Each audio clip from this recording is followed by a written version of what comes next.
You know, I wanted big, audacious goals. I wish big, audacious goals for you. Go after your goals, and on your way to your goals, you're going to encounter your problems and your failures, right? That's going to happen. Otherwise, you just go straight to your goals. No, that's the learning process. You encounter your failures. Failures is part of the learning process. From the failures, what I found was great is I started to think of failures as lessons. I started to think of them as puzzles rather than develop emotional reactions to those failures.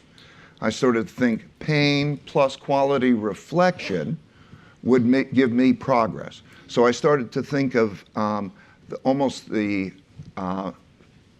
failures like puzzles, that if I could study the puzzles was, what would I do differently in the future that wouldn't produce that problem again when it happened? So, and then I would reflect, well, what was that would be my principles. What would I do differently in the future? If I solved that puzzle, I would get a gem.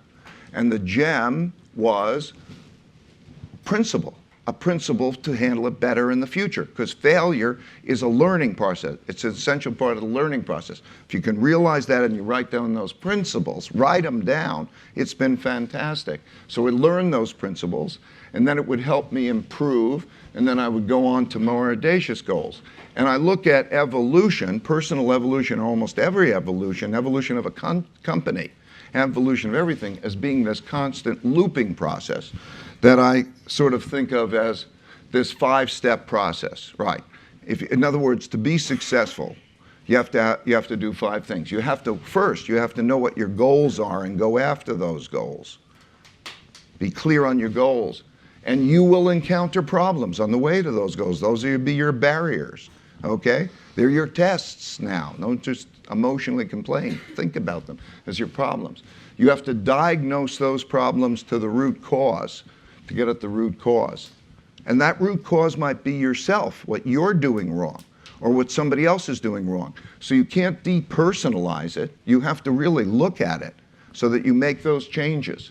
And when you get at that root cause, only by knowing that root cause, can then you design a way to get around that root cause. Like if you're not good at something yourself, it's okay if you find somebody else who's good at the things that you're not good at, because nobody can be good at everything, right?